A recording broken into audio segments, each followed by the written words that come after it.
I've been watching my time slip away. You could say that there's days gone.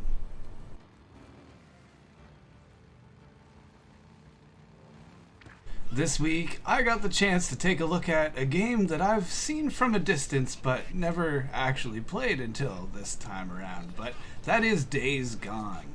And if you haven't really heard about that game, it is kind of this motorcycle gang member as he progresses through a zombie apocalypse that has overtaken the world, and when you come into control of the character, it is just after you've decided to leave the city. It is a lot of emotion packed into an under 10-minute intro video, and I thought they did a really good job of nailing kind of what you're there to do in this game. You have an objective, you have an emotional reasoning motive for your actions, and you are set on your adventure.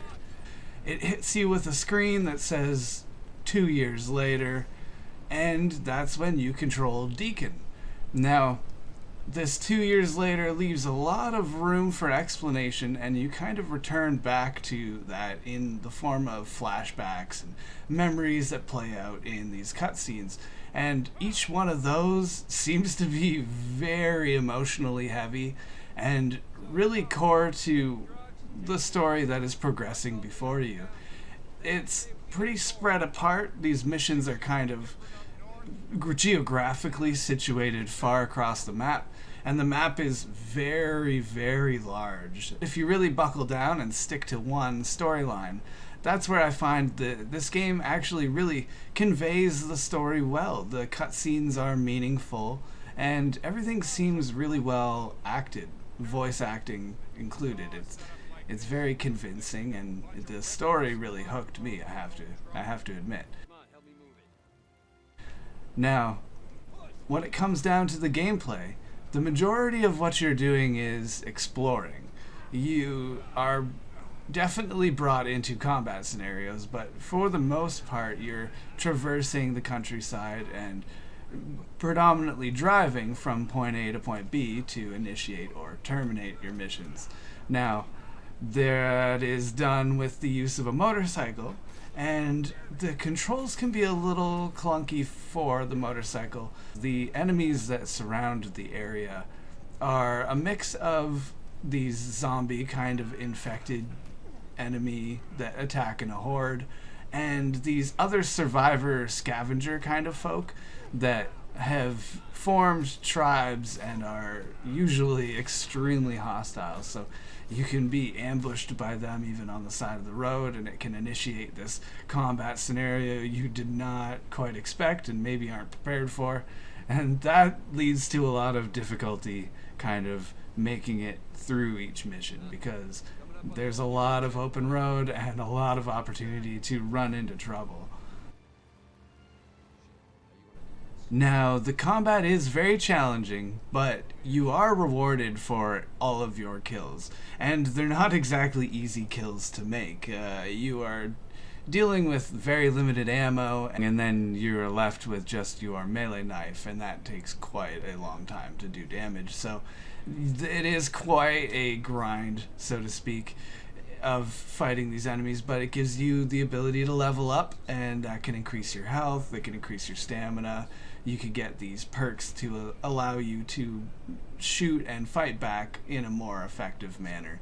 So it's very positive that they added some sort of depth, and there's also this crafting system to make advantage of, and that is how you restore a lot of your ammo types, create Molotov cocktails, and do that kind of thing. You can adapt weapons to upgrade them, and there's a little bit of depth there. It gives you something to look for while you're going through and exploring the overworld, because you're just a scavenger as well, and it fits the storyline well too.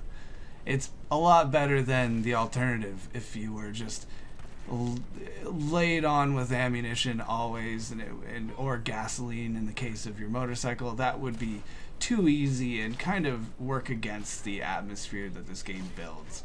It has a lot of stress and tension that builds over time, and inevitably you find a massive horde of zombies or something of the like to finally relieve that bit of tension. But I think that's pretty well paced. Now, while you're exploring the overworld, there's a lot of detail to the map. It's quite busy, but in a positive way. It doesn't seem to be very lazy. Each of the towns and little stops, gas stations you come across seem to be pretty logically spaced. And there's a lot of greenery, a lot of trees, and just open forest kind of areas in between to kind of space everything out. It's a unique kind of map design. It's definitely written a little bit for the driving of the motorcycle to work better. But, of course, like any city, that makes sense. And there's a lot of detail in the items that are around. Of course, there's crafting items to find, but just kind of every surface you look at is very HD, and there's a lot of stuff going on, which makes this game appear to look, pretty pleasing to the eye. It's sometimes a little dirty. There's a lot of kind of zombie gore or these kind of damaged buildings that take away from the real vistas, but that's not where the game's real aesthetic lies. It is a little gritty. It is a post-apocalypse, and I feel the graphics really represent that properly. Audio-wise, there isn't really a whole lot to comment on, and that's sort of a comment on its own. The soundtrack is very lacking. I don't really notice any sort of music, which you're on a motorcycle cruising the countryside. There could have been a lot of music kind of stapled in there, but they chose not to do that. And I find it to be kind of quiet throughout the game, and that it didn't really take away because it adds to the aesthetic that they're building, but there was kind of a missed opportunity there. It didn't match the quality of the voice acting, which I found to be actually very effective and conveying of some really heavy emotion. I think they did a great job on the voice acting.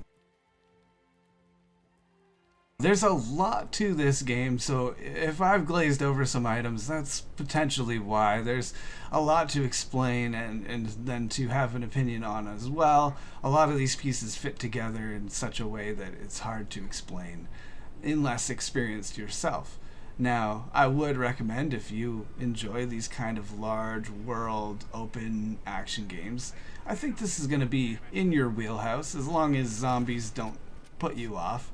For a lot of folk, I know the zombie fatigue has set in, but I feel that Days Gone approaches it well. There's more of a deliberate application of zombies across the map, and I think the combat is balanced with difficulty in a way that is refreshing to the normal zombie onslaught. But to kind of summarize, this game was very intriguing for me to jump in. I was very excited to get in, and it did not disappoint. I certainly understand how some people may take issue with the pacing of the game and kind of the open nature to it, but knowing that that was kind of par for the course, I had no issue with that myself. And personally, this game scratched a specific itch, that explorative zombie slaying and some sort of RPG leveling added in there as well. I really enjoyed this one. I have to give this an 8 out of 10.